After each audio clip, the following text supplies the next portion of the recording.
बेंगलुरु के मुस्लिम बच्चे फरदीन और इनके वालिदैन ने वो काम किया जिसे हर कोई सराह रहा है। दरअसल बेंगलुरु का रहने वाला एक मुस्लिम बच्चा फरदीन एक सड़क हादसे की वजह से इस दारे फानी से जाते जाते 6 लोगों की जिंदगी को बचा लिया।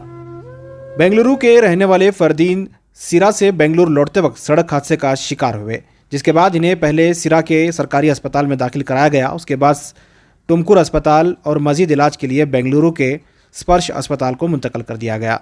फरदीन का ब्रेन डेड हो चुका था। फरदीन शहर के स्पर्श अस्पताल में ज़ेर इलाज थे। ऐसे में अस्पताल के मशवरों के बाद फरदीन के वालिदैन ने बड़ा कदम उठाया। इन्होंने फरदीन के आज़ा को डोनेट करने का फैसला किया, जिसकी वजह से 6 लोगों की ज़िंदगी को मौत से राहत मिल गई। अस्पताल के मुताबिक फरदीन के जिगर को स्पर्श अस्पताल के एक मरीज़ को दिया गया, दिल को नारायण हृदयालय के एक मरीज़ को अतिया दिया गया, साथ ही तिल्ली को अपोला अस्पताल के एक मरीज़ को दिया गया और बाएं गुर्दे को भी इसी अस्पताल के एक मरीज़ को दिया गया। कुल मिला के फरदीन के आज़ा को तकरीबन 6 लोगों को दिया गया, जिससे 6 लोगों की ज़िंदगी बच गई।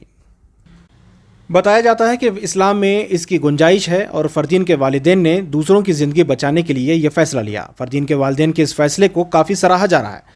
7 जून को फरदीन के आज़ा का अतिया किया गया। कर्नाटक के वजीर सेहत दिनेश गुंडूराव ने भी फरदीन के वालिदैन को इनके घर पहुंचकर इनका शुक्रिया अदा किया।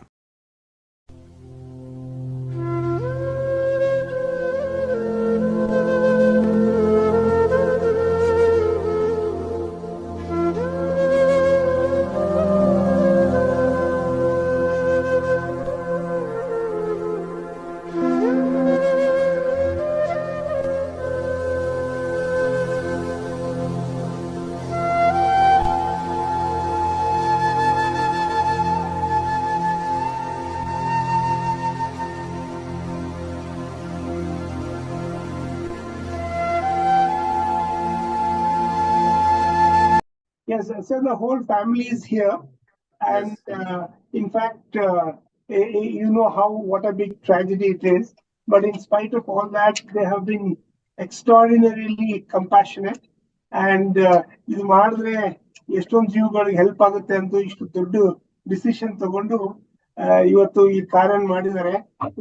ಈ ತಾನೇ ಆ ಬಾಡಿನ ನಾವು we have shifted to the ambulance.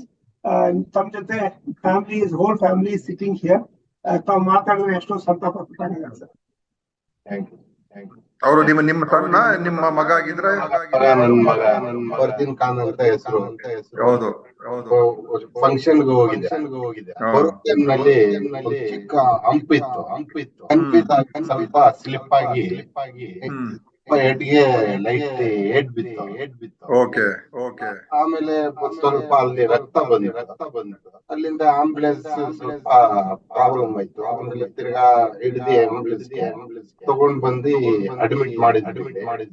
ಒಂದ್ ದಿವಸ ಸ್ವಲ್ಪ ಓಕೆ, ಆಮೇಲೆ ನೋಡಿದ್ರೆ ಅದು ಹೆಡ್ ಇಂಜರಿ ಆಗಿದೆ ಅಂತ ಹೇಳಿದ್ರು. ಸಾರಿ, ಫಸ್ಟ್ ಆಫ್ ಆಲ್ ತಮ್ಮ ಒಂದು ಲಾಸ್ ಆಗಿದೆ. ಬಹಳ ದುಃಖ ಆಗ್ತದೆ. ಯಾಕಂದ್ರೆ ಒಂದು ಚಿಕ್ಕ ವಯಸ್ಸಿನಲ್ಲಿ ತೀರೋಗಿದಾರಲ್ಲ. How old was he? 22. Very very unfortunate. So ನಮ್ಮ ಕಡೆಯಿಂದ ನಿಮ್ಮ ದುಃಖ ಭರಿಸೋ ಶಕ್ತಿ ಭಗವಂತ ನೀಡ್ಲಿ ಅಂತ ಹಾರೈಸ್ತೀನಿ. ಮತ್ತೆ ಅದಕ್ಕಿಂತ ಹೆಚ್ಚಾಗಿ ನೀವು ಮಾಡಿರುವಂತ ಒಂದು ಸೇವೆ ನಿಜವಾಗ್ಲೂ ಕೂಡ ಇದು ಬಹಳ ದೊಡ್ಡ ಪವಿತ್ರವಾದಂತ ಕೆಲಸ ಮಾಡಿದ್ದೀರಾ. ಸೊ ನಮ್ಮ ಸರ್ಕಾರದ ವತಿಯಿಂದ ನನ್ನ ವೈಯಕ್ತಿಕವಾಗಿ ಆರೋಗ್ಯ ಮಿನಿಸ್ಟರ್ ಆಗಿ ನಿಮ್ಗೆ ನಾನು ಹೃತ್ಪೂರ್ವಕ ಅಭಿನಂದನೆಗಳು ಸಲ್ಲಿಸ್ತೀನಿ, ಧನ್ಯವಾದಗಳು ಅರ್ಪಿಸ್ತೀನಿ. ಐ ಥಿಂಕ್ ನೀವು ಮಾಡಿರೋದು ನನ್ಗನ್ಸುತ್ತೆ ಬಹಳಷ್ಟು ಜನರಿಗೆ ಮಾದರಿ ಆಗಿ ನಾನು ಹಾರೈಸ್ತೀನಿ.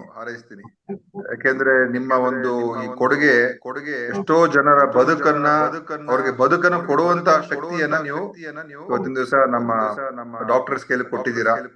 ಸೊ ನಿಮ್ಮ ಇಡೀ ಫ್ಯಾಮಿಲಿಗೆ ನನ್ನ ಆರ್ಥಿಕವಾದಂತ ಅಭಿನಂದನೆಗಳ ಕೃತಜ್ಞತೆಗಳನ್ನ ಅರ್ಪಿಸ್ತಾ ಇದ್ದೀನಿ.